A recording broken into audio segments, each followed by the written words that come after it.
Sekarang 31. 31. Pak, umur banat.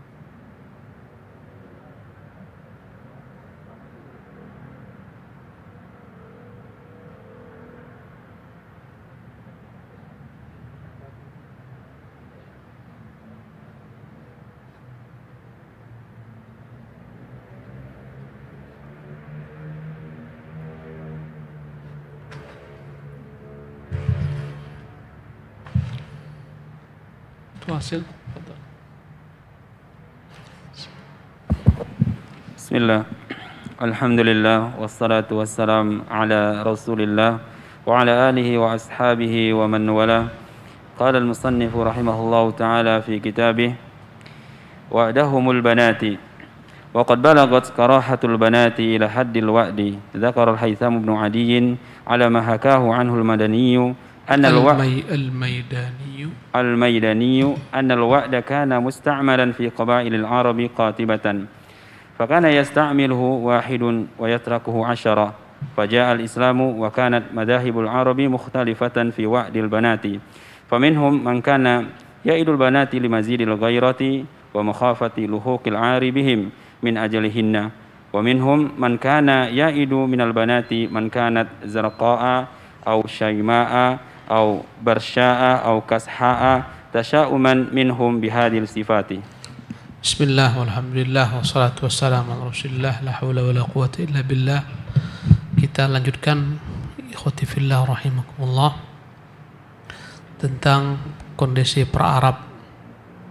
kondisi bangsa Arab pra-Islam sebelum kedatangan Rasulullah SAW dari kitab Al-Lu'lu'ul Maknun fi Sirati An-Nabi Al-Ma'mun, buah karya Musa bin Rashid Al-Azimi hafizahullah tabaraka ta'ala.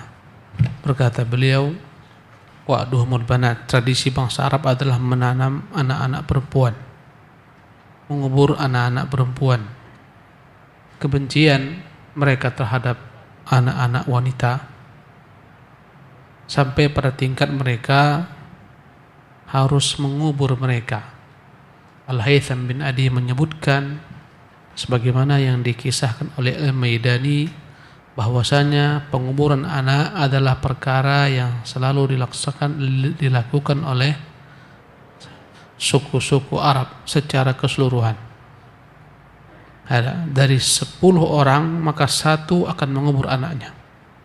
Ya, 10 membiarkan hidup, 1 orang membunuh anaknya. Tradisi bangsa Arab, setiap 10 orang 1 mengubur anak, yang 9 membiarkan anaknya hidup.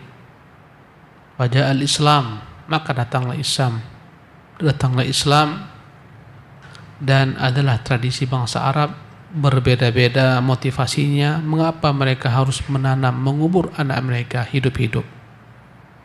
Di antara mereka ada yang karena kecemburuan yang luar biasa, khawatir takut nanti anak perempuannya ini akan menjadi sebab malu.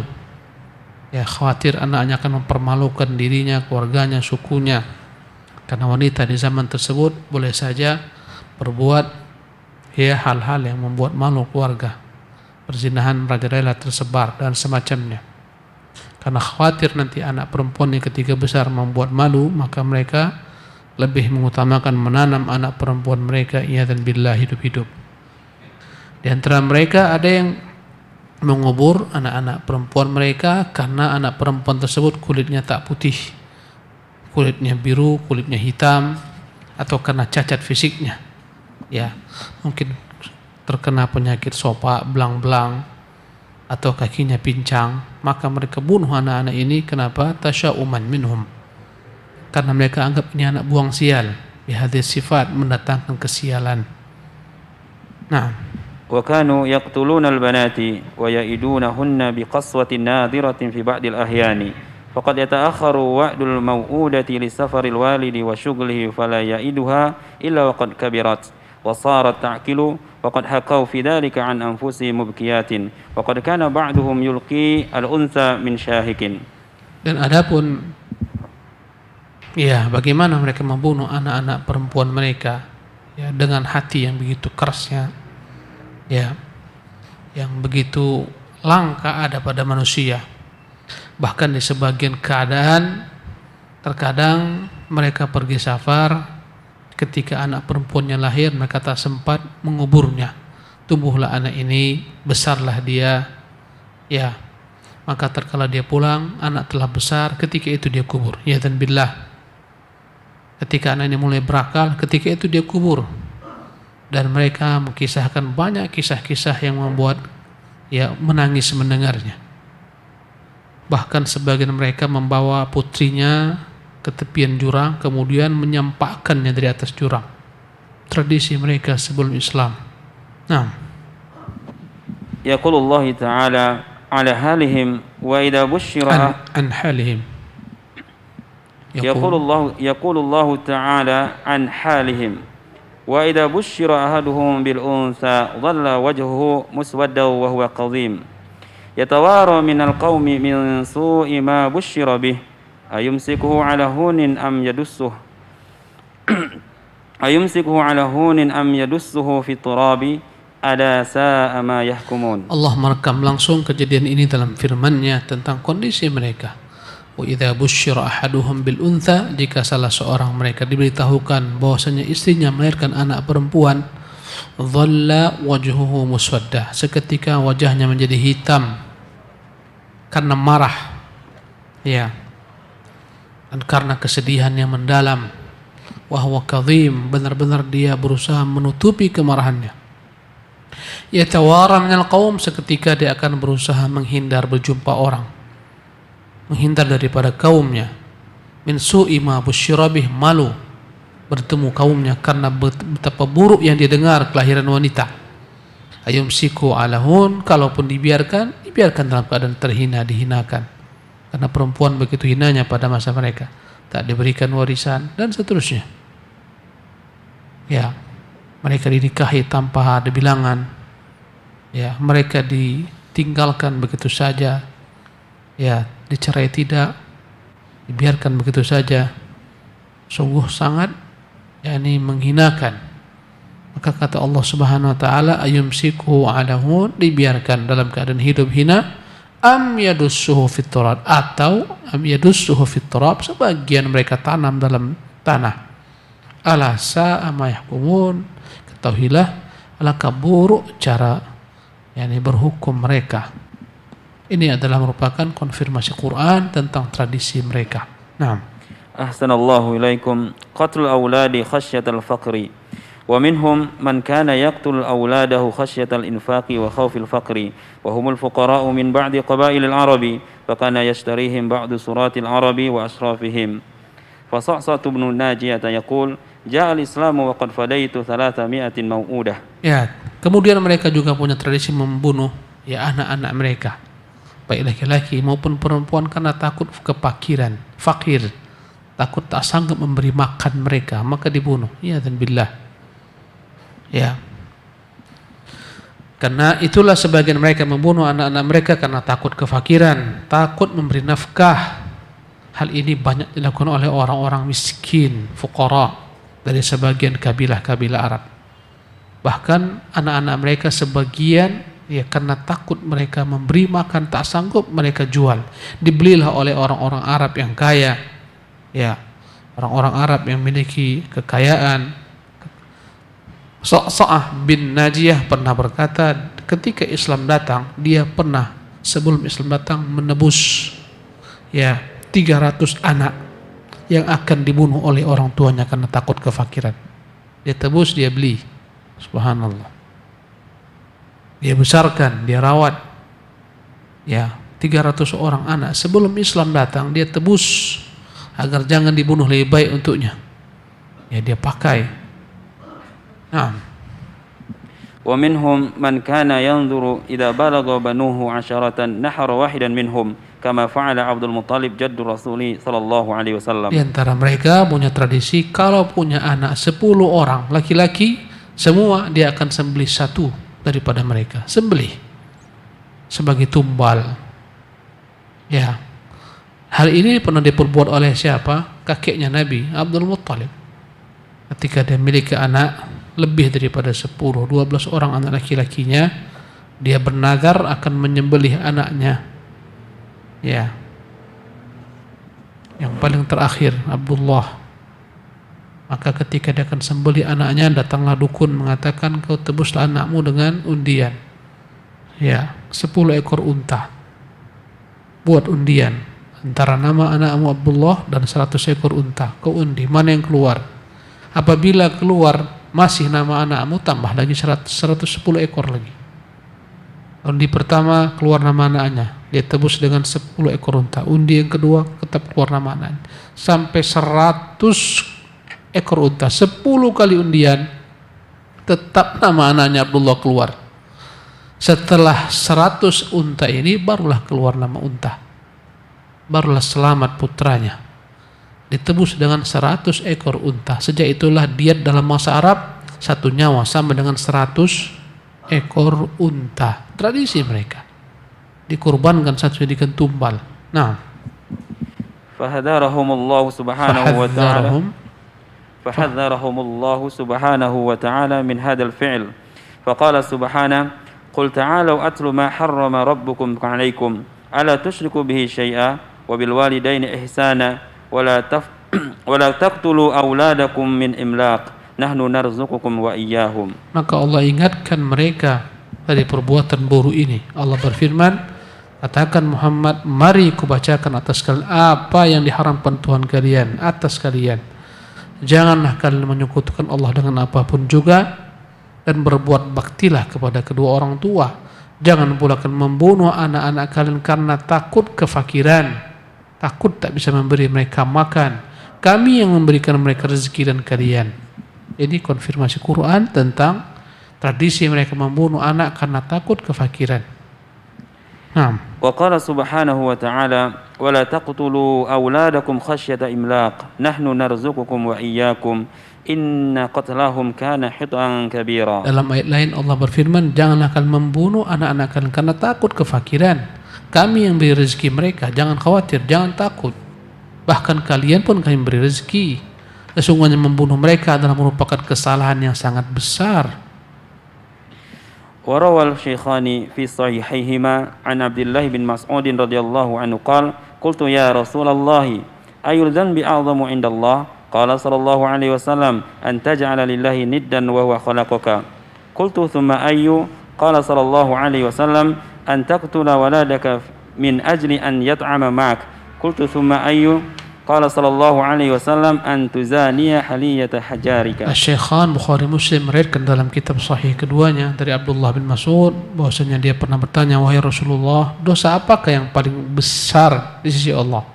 Maka Nabi menjawab, engkau jadikan adanya sekutu bagi Allah Subhanahu wa taala, tandingan, padahal dialah Allah yang menciptakanmu. Kemudian aku bertanya lagi, lantas apa ya Rasulullah? Beliau berkata, engkau membunuh anakmu karena engkau takut dia akan makan bersamamu, mengurangi jatah makanmu. Ya, karena itulah diantara motivasi mereka membunuh anaknya, karena takut memberi nafkah makanan. Ya. Thumma qultu thumma ayyukum, aku kembali bertanya, apa lagi ya Rasulullah? Nah, beliau menjawab, antuzaniya halilata jari, engkau menzinahi istri tetanggamu. Tetangga harus dijaga, dihormati, dipelihara, malah dia zinahi si tetangganya, iyadzan billah. Inilah 3 dosa yang paling besar. Syirik kepada Allah Subhanahu wa taala, ini hak Allah Subhanahu wa taala. Membunuh anak-anak karena takut fakir. Ya, ini menunjukkan buruknya prasangkanya kepada Allah. Yang ketiga, berzina dengan istri tetangga. Subhanallah, membunuh dosa besar, membunuh anak lebih besar lagi dosanya. Berzina dosa besar, berzina dengan tetangga lebih besar dosanya. Naam.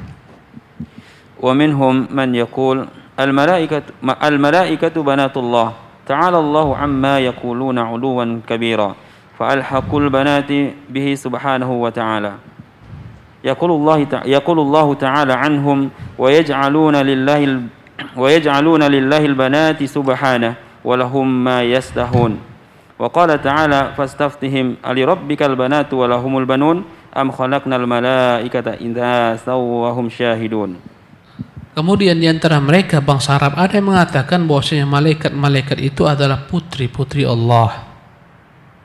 Maha tinggi Allah, maha suci Allah daripada apa yang mereka katakan, yang mereka sangkakan.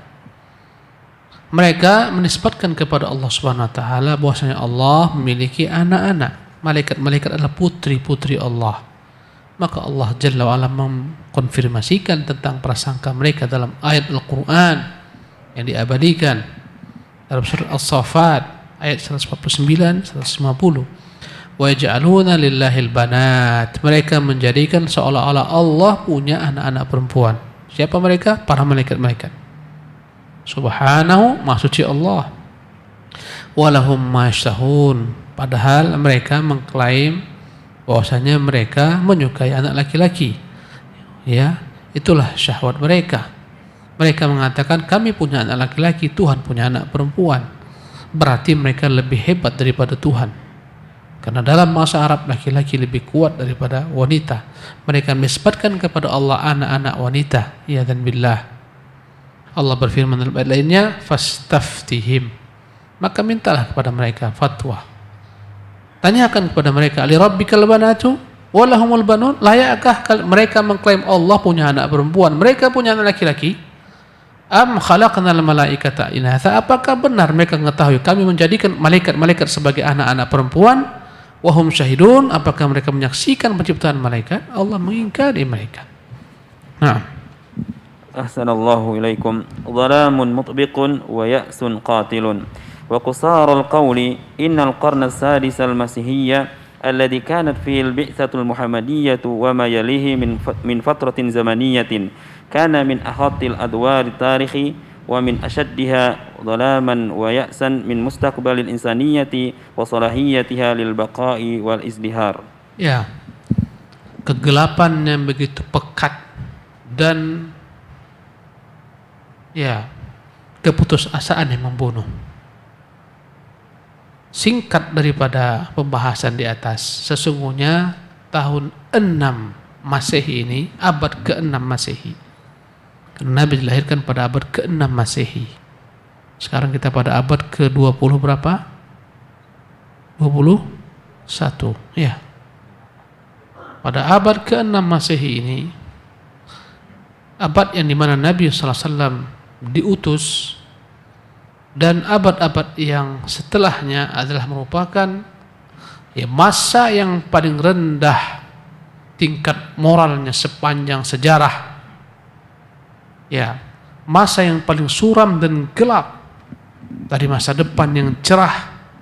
Ya, masa depan manusia untuk dapat mereka tetap eksis sebagai manusia. Inilah merupakan masa yang paling terpuruk dari sepanjang masa abad ke-6 Masehi. Dan pada masa itulah Nabi yang mulia sallallahu alaihi wasallam diutus. Naam. لماذا بعث النبي صلى الله عليه وسلم في جزيرة العرب؟ اقتضت حكمة الله تعالى أن تطلع هذه الشمس التي تبدد الظلام وتملأ الدنيا نورا وهداية من أفق جزيرة العرب الذي كان أشد ظلاما وكان أشد حاجة إلى هذه النور الساطع. Pertanyaan berikutnya, mengapa Nabi yang mulia sallallahu alaihi wasallam itu diutus di Jazirah Arabia? Kenapa tak diutus di bangsa yang telah besar peradabannya seperti bangsa Romawi, bangsa Persia, bangsa Cina? Kenapa diutus di bangsa Arab? Ada apa dengannya? Hikmah Allah Jalla wa'ala menetapkan bahwasanya memang matahari yang mencerahkan umat ini, Nabi Muhammad SAW, ya, yang akan muncul, akan membuat hilangnya kegelapan, ya, memenuhi dunia dengan cahaya ini dan hidayah, terbit dari arah Jazirah Arabiyah, yang mana merupakan tempat yang paling dahsyat kegelapannya, yang begitu butuh terhadap cahaya yang terbit ini menyinari mereka. Nah, وقد اختار الله تعالى العرب ليتلقوا هذه الدعوة أولا ثم يبلغوها إلى أبعد أنحاء العالم لعدة أسباب منها. Ya. Mengapa Allah Jalla wa'ala memilih Jazirah Arab, bangsa Arab, agar turun kepada mereka wahyu, agar mereka yang menerima dakwah pertama kali, kemudian dari mereka lah disebarkan ke seluruh alam penjuru dunia ini. Mengapa? Kata beliau, hafizahullah, li'iddati asbabin. Ada beberapa sebab mengapa Allah pilihkan Nabi yang mulia SAW dari Jazirah Arab. Kenapa dikirimkan risalah terakhir di Jazirah Arabia? Bukan di Persia, bukan di Romawi, bukan di Indonesia. Bukan. Kenapa? Inilah jawabannya. Naam. أولا أنهم كانوا على الفطرة وأصحاب إرادة قوية إذا استوى عليهم فهم الحق حاربوه وإذا انكشف الغطاء عن عيونهم أحبوه واحتضنوه واستماتوا في سبيله يدل على ذلك دلالة واضحة ما قاله سهيل بن عمرو رضي الله عنه حين سمع ما جاء في كتاب الصلح في الحديبية هذا ما قضى عليه محمد رسول الله صلى الله عليه وسلم فقال سهيل بن عمرو رضي الله عنه والله لو كنا نعلم أنك رسول الله ما صددناك عن البيت ولا قاتلناك. Ya, adapun faktor pertama, annahum kanu 'alal fitrah. Bangsa Arab ini masih di atas fitrah yang lurus. Belum terkotori dengan berbagai macam ragam perkara-perkara yang mengotori umat-umat semacam Persia, Romawi. Dia kotori dengan berbagai macam peradaban, ya, ilmu falsafat dan semacamnya. Sebagian besar mereka di bawah penjajahan. Bangsa Arab tak pernah dijajah, di atas fitrah, dan mereka adalah orang-orang yang memiliki keinginan yang kuat. Jika datang kepada mereka petunjuk, mereka akan perangi karena kejahilan mereka. Namun ketika tersingkap petunjuk tersebut, hilanglah kejahilan mereka, mereka akan terima. Tatkala mereka telah terima, mereka akan konsekuen memegangnya, bahkan mereka rela mati untuknya. Tak dimiliki oleh bangsa-bangsa lain. Hal ini ditunjukkan kisah yang terjadi dengan Suhail bin Amr ketika terjadi perjanjian Hudaybiyah antara Nabi yang mulia SAW ketika Nabi ingin melaksanakan umrah pada tahun ke-6 Hijriah. Rasulullah membawa sekitar 1.400 sahabat datang ke kota Makkah dengan tidak ingin berperang. Dan kebiasaan bangsa Arab tak boleh ada orang dihalangi ke Baitullahil Haram, ke Masjidil Haram, ke Ka'bah. Rasulullah datang membawa 1.400 para sahabat dengan tidak membawa persenjataan perang. Namun mereka ditolak oleh Quraisy. Terjadilah perjanjian namanya perjanjian Hudaybiyah. Tatkala Rasulullah SAW membuat perjanjian, berkata Rasulullah kepada Ali, tulislah, inilah perjanjian antara Muhammad Rasulullah dengan Suhail bin Amr dari utusan Quraisy. Berkata Suhail, stop. Sejak kapan kami meyakini engkau Rasulullah? Tulis namamu saja. Katakan perjanjian daripada Muhammad bin Abdullah dengan Suhail bin Amr. Jangan kau sebut-sebut Rasulullah. Kalau kami percaya engkau Rasulullah, tak akan kami perangi engkau, tak akan kami halangi engkau daripada di rumah Allah SWT. Ini perkataan Suhail sebelum masuk Islam. Lihat bagaimana ungkapannya setelah dia masuk Islam. Nah, ولما أسلم رضي الله عنه كان كثير الصلاة والصوم والصدقة وكان كثير البكاء إذا سمع القرآن رضي الله عنه وأرضاه وكان يقول والله لا أدعو موقفا مع المشركين إلا وقفت مع المسلمين مثله ولا نفقة أنفقتها مع المشركين إلا أنفقت على المسلمين مثلها لعل أمري أن يتلو بعضه بعضا. Tatkala Suhail bin Amr masuk Islam ketika penaklukan kota Makkah, waktu yang dekat, pada tahun ke-6 perjanjian terjadi. Pada tahun ke-8, 2 tahun setelahnya itu masuk Islam dia. Maka dia adalah orang yang begitu banyak melaksanakan sholat, terkenal dengan sholatnya, puasanya, sedekahnya, selalu menangis jika mendengar Quran dibaca, radhiyallahu anhu warḍah. Dan dia berkata, demi Allah, la ada'u mawqifan ma'al musyrikin illa waqaftu ma'al muslimin mithlahu. Aku teringat, aku bersumpah demi Allah, tidaklah ada kenanganku ketika aku bersama orang-orang musyrikin berperang, kecuali aku akan gantikan posisiku bersama kaum muslimin berjihad di jalan Allah SWT. Taklah dahulu aku berinfak, mengeluarkan hartaku untuk membela kesyirikan, kebatilan, kecuali aku akan infakkan seperti itu pula sekarang dalam Islam. Subhanallah. Semoga saja kebaikan-kebaikan yang perbuat ini akan menghapus keburukan-keburukan masa laluku. Lihatlah betapa konsistennya dia. Segala sesuatu yang dia perbuat dahulu kala, ya, tenaganya, daya upayanya, hartanya untuk membela kesyirikan, dia gunakan untuk Islam sepenuhnya pula. Ini menunjukkan begitulah karakter rata-rata bangsa Arab. Ketika datang kebenaran ditolak, tapi ketika hilang baginya segala macam syubhat di otaknya akan dia pertahankan mati-matian. Lihat bagaimana Abu Sufyan, walaupun terlambat keislamannya, pada tahun ke-8 keislamannya, pada tahun ke-3 dia menjadi pendekar memerangi Nabi pada perang Uhud, terpuruk Nabi dan para sahabat, terbunuh 70 orang sahabat Nabi. Tapi lihatlah ketika dia masuk Islam, setelah itu apa yang terjadi? Dia lah jadi pendekar dalam perang fisabilillah sampai hilang matanya dalam peperangan, buta matanya. Abu Sufyan Ibn Harbin, begitulah mereka. Jadi komitmen konsisten tak dimiliki oleh umat-umat lain. Nah. ثانيا ومنها أن ألواح قلوبهم كانت صافية لم تكتب عليها كتابات دقيقة عميقة يصعب محوها وإزالتها شأن الروم والفرس وأهل الهند الذين كانوا يتيهون ويزهون بعلومهم وآدابهم الراقية ومدنيتهم الزاهية وبفلسفاتهم الواسعة فكانت عندهم عقد نفسية وفكرية لم يكن من السهل حلها. Adapun faktor kedua, mengapa Islam datang ke mereka? Bukan ke bangsa Romawi, bangsa Persia, bangsa Yunani dan semacamnya. Ya. Kata beliau, "Wa minha anna alwaha qulubihim kanat safiyah." Hati-hati mereka ibarat cermin yang masih bersih, ibarat prasasti yang belum tertulis, belum ada padanya ditulis apapun juga. Lam tuktab alaiha kitabatun daqiqah, tak ada pada tulisan apapun, masih bersih. Batu tersebut masih bersih, belum bertulis. Ya yas'ubu mahwuha, bukan ada pada tulisan-tulisan yang melekat, yang tak bisa dihapus, yang tak bisa hilang, sebagaimana kondisi Romawi dan Persia, sebagaimana kondisi bangsa Hindia yang mereka memiliki yatihun, ketersesatan jauh disebabkan berbagai macam apa yang mereka miliki daripada ilmu pengetahuan, ya, kesusastraan. Ya, mereka telah mengenal kebangsaan yang begitu tinggi, ya. Mereka mengenal berbagai macam ilmu-ilmu falsafat yang begitu luas.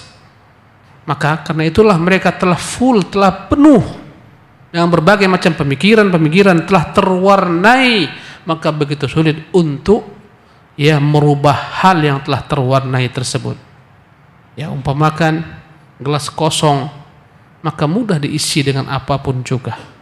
Tapi gelas yang telah berisi dengan warna-warna tertentu sulit untuk menumpahkannya, diisi dengan yang lain akan tumpah keluar.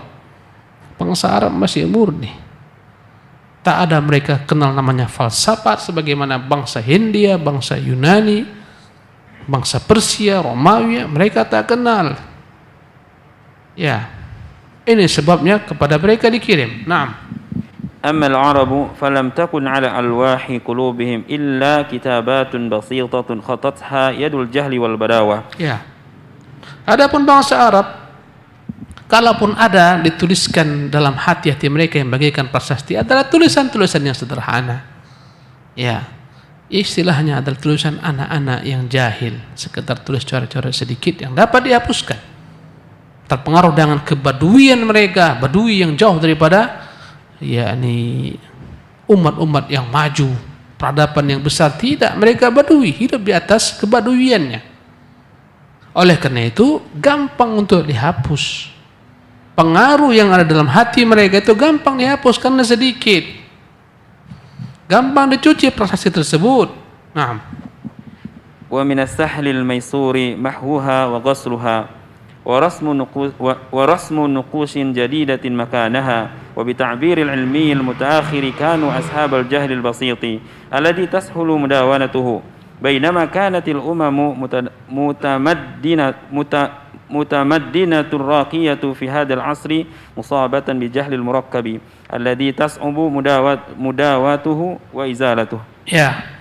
Jadi mereka kalaupun ada hati mereka yang diibaratkan dengan prasasti, kalaupun ada tulisan sederhana, gampang dihapus digantikan dengan tulisan yang baru. Dalam bahasa ilmiahnya, ya, orang-orang Arab itu adalah orang-orang yang memiliki kejahilan yang sederhana. Dalam bahasa Arab itu al-jahlul basit. Kejahilan ada dua. Ada namanya al-jahlul basit, kejahilan sederhana. Orang yang tak tahu ketika dia beritahu, dia akan terima. Namanya al-jahlul basit. Kalau andai kata seseorang ditanya, kapan terjadi perang Badar? Dia katakan, saya tak tahu. Ini jahlun basit. Dikatakan padanya, terjadi perang Badar pada tahun kedua Hijriah. Oh, iya. Adapun yang kedua, dan inilah penyakit umat-umat yang besar, bangsa-bangsa besar, karena itu memiliki intelektual yang tinggi, peradaban yang tinggi, ilmu-ilmu mereka telah punya, ilmu pengetahuan dan segala macam. Lihatlah bangsa Arab hidupnya nomaden, pindah-pindah. Tapi lihat Romawi, lihat Persia, mereka punya peradaban yang tinggi, peradaban yang besar. Kejahilan mereka menerima Islam bagikan namanya jahil murakkab. Jahil murakkab adalah jahil kuadrat. Kalau jahil basit, jahlun basit, diberitahu dia nerima. Jahlun murakkab ngeyel. Jahlun murakkab contohnya kalau anda tanya kepadanya, kapan perang Badar? Dia katakan tahun ke-5 Hijriah. Tahun ke-5 Hijriah. Menjawab sembarangan. Dikatakan engkau salah, tahun ke-2 Hijriah. Tidak, tahun ke-5 Hijriah. Ini jahlun murakkab. Ngeyel. Seharusnya dia katakan, tak tahu saya tahun keberapa perang Badar itu. Ini jahlun basit. Kau tahu tahun kedua itu? Oh, tahun kedua. Jadi ketika datang kepada mereka Islam, jahlunnya jahlun basit, kejahilan sederhana, mereka gampang menerima. Adapun Romawi berat. Mereka merasa lebih tinggi daripada wahyu, akal mereka lebih tinggi daripada wahyu. Demikian juga Persia, demikian juga Hindia dan bangsa-bangsa besar lainnya. Faktor itulah kenapa dikirim Islam ke bangsa Arab. Naam. ثالثا ومنها أنهم أي العرب كانوا واقعيين جادين أصحاب صراحة وصرامة لا يخدعون غيرهم ولا أنفسهم اعتادوا القول السديد والعزم الأكيد يدل على ذلك دلالة واضحة ما روي في قصة بيعة العقبة الثانية. Yang ketiga, kenapa Islam turun kepada mereka? Bangsa Arab ini, mereka adalah orang-orang yang realistis, yang sungguh-sungguh, jujur, yang terang-terangan, tak mau mereka menyimpan kemunafikan, berpura-pura, tak ada ceritanya bagi mereka.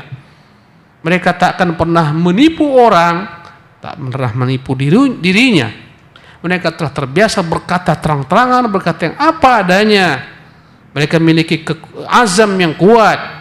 Hal ini dapat diberikan contohnya yang terjadi dalam kisah bai'at yang kedua, bai'at Aqabah yang kedua. قال ابن إسحاق في السيرة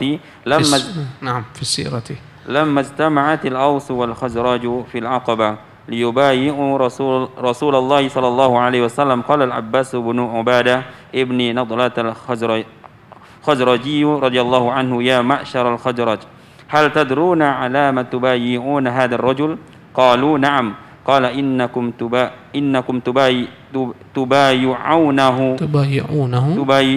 تبايعونه على حرب الأحمر والأسود من الناس قالوا فما لنا بذلك يا رسول الله إن نحن وفينا قال صلى الله عليه وسلم الجنة قالوا أبسط يدك فبسط يداه صلى الله عليه وسلم فبايعوه.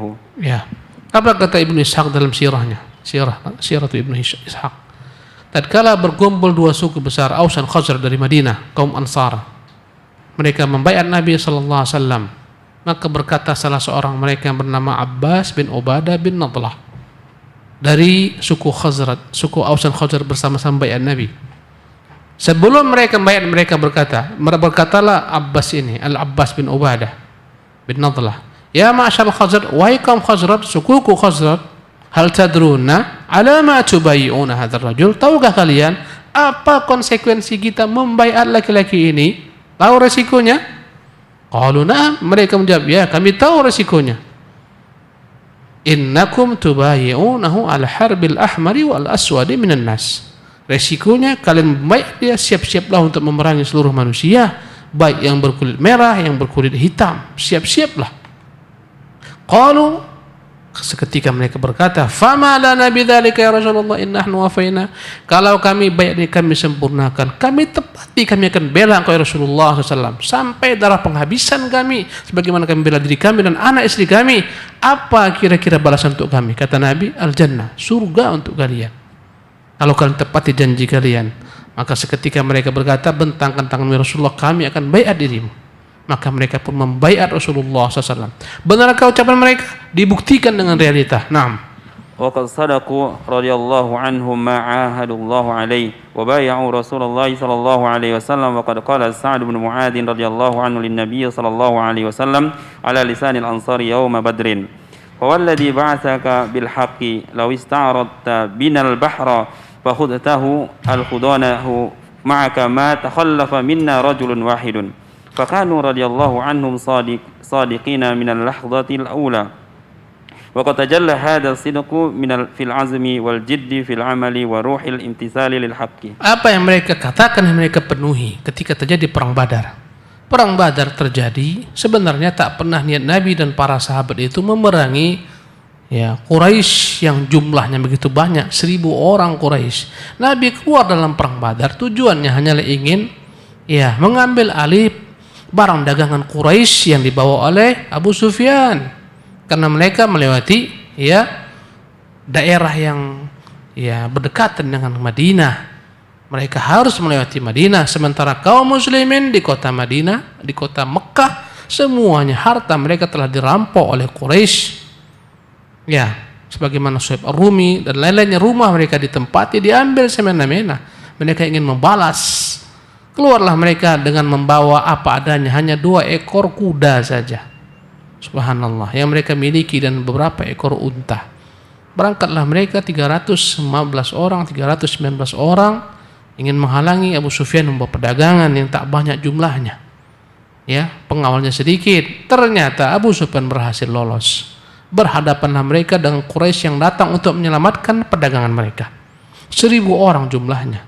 Maka sebelum berperang Nabi kumpulkan ketika itu para sahabat.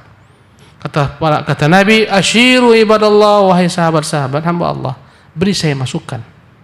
Nabi inginkan Ansar yang menjawab, tapi Muhajirin yang berbincang-bincang berbicara. Kata Nabi SAW, aku ingin jawaban daripada Ansar, karena mereka telah membaiat Nabi SAW untuk setia membela Nabi sampai darah penghabisan. Itu di negeri mereka, di kota Madinah. Ini sekarang mereka keluar di Badar. Nabi ingin mendengar bagaimana keterus terangan mereka, siapkah mereka membela Nabi yang mulia sallallahu alaihi wasallam.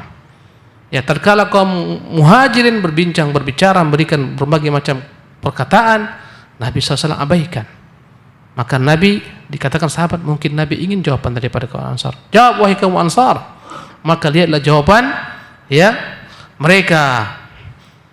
Berkata Sa'ad bin Mu'adz, pemimpin kaum Ansar, kepada Nabi SAW sebagai pemimpin bagi mereka pada perang Badar. Fawalladzi ba'atsaka bil haqq, demi dia Allah yang telah mengutusmu Muhammad dengan kebenaran. Law ista'radta binal bahra, demi Allah kalau kau suruh kami menyeberangi lautan, fakhudnahu la khudnahu ma'aka. Fakhudtahu la khudnahu ma'aka. Kalau kau suruh kami menyeberangi lautan, engkau menyeberang lautan, kami akan senantiasa bersama menyeberangi lautan. Ma takhallafa minna rajul wahid, tak akan ada satupun di antara kami yang terluput wahai Nabi yang mulia sallallahu alaihi wasallam. Apa kata mereka? Ya Rasulullah, kami tak mengatakan sebagaimana orang-orang Bani Israel yang berkata kepada Musa, idhab anta wa rabbuka faqatila innaha huna qaidun. Musa, pergilah engkau dengan Tuhanmu berdua, perangi mereka, kami duduk nunggu di sini.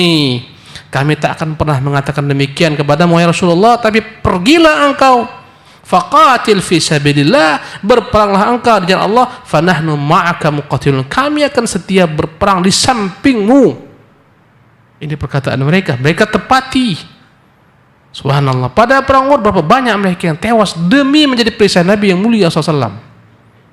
Satu demi satu gugur karena mereka menjadi perisai Nabi SAW yang diserang oleh Quraisy pada perang Uhud. Penuh tubuh mereka dengan anak panah.